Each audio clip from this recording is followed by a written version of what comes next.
Уйгуры, чьи семьи и родные пропали без вести более чем 3 года назад, были задержаны полицией города Стамбул при попытке сфотографироваться перед памятником Ататюрка на площади Таксим.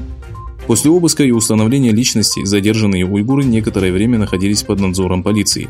Позже их отпустили при условии, что они наденут свои футболки наизнанку, так как на них были изображены их родители. Депутат столичного филиала партии ИИ Ибрагим Халил Орал затронул данный вопрос со словами: «Главное управление безопасности и министр внутренних дел должны выступить с заявлением по этому вопросу. Помешав людям, чьи семьи подвергаются преследованию со стороны Китая, заставив их носить свою верхнюю одежду наизнанку, вы совершили неприемлемый поступок. Восточный Туркестан – наша душа, и хотя бы здесь, в Турции, она не должна страдать».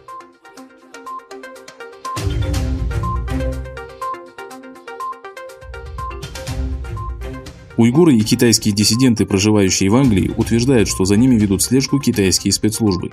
Пекин использует семьи в качестве угрозы и оказания влияния на активистов, которые выступают против китайского правительства. Согласно новостям газеты British Telegraph, Азиз Иса Эль-Кун, который организовал акцию против нарушений прав человека в Китае, получил несколько сообщений от своей матери, которая, по всей видимости, находилась под давлением китайских властей. Сообщения, содержащие угрозы, были отправлены китайскими агентами, которые призывали его остановить антикитайское движение. Иса Эль-Кун подчеркнул, что китайское правительство использует семьи диссидентов в качестве заложников или угроз для того, чтобы заставить их молчать.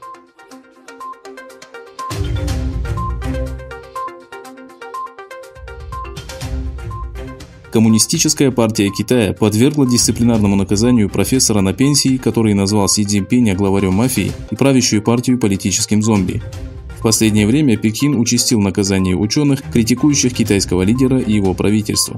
Профессора Цай Ся, который до пенсии преподавал политологию в Центральной партийной школе Коммунистической партии, лишили пенсии за критику партии и ее лидера. Администрация школы заявила, что слова профессора вызвали серьезный политический резонанс и нанесли ущерб репутации страны. В свою очередь, профессор, который 40 лет проработал в школе, где обучались китайские бюрократы, отказался от членства в Коммунистической партии.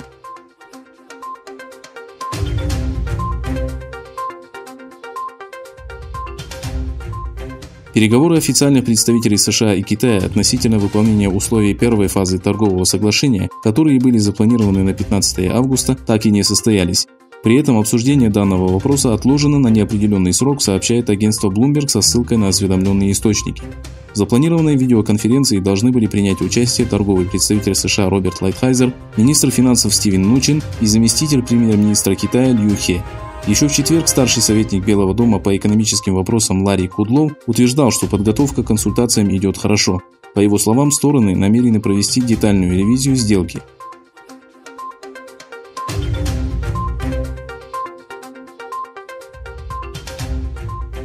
Соединенные Штаты задержали бывшего сотрудника Центрального разведывательного управления по обвинению в предоставлении секретной информации Китаю.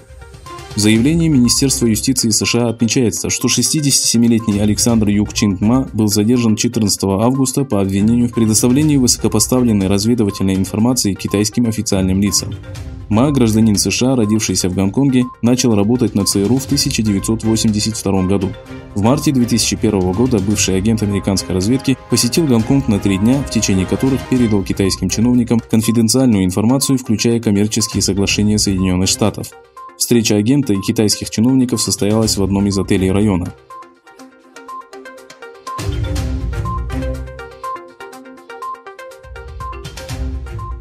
Власти США намерены предоставить налоговые льготы американским компаниям, которые возвращают свои производственные предприятия из Китая на родину, что приведет к повышению числа рабочих мест в стране. Об этом в понедельник заявил президент Соединенных Штатов Дональд Трамп.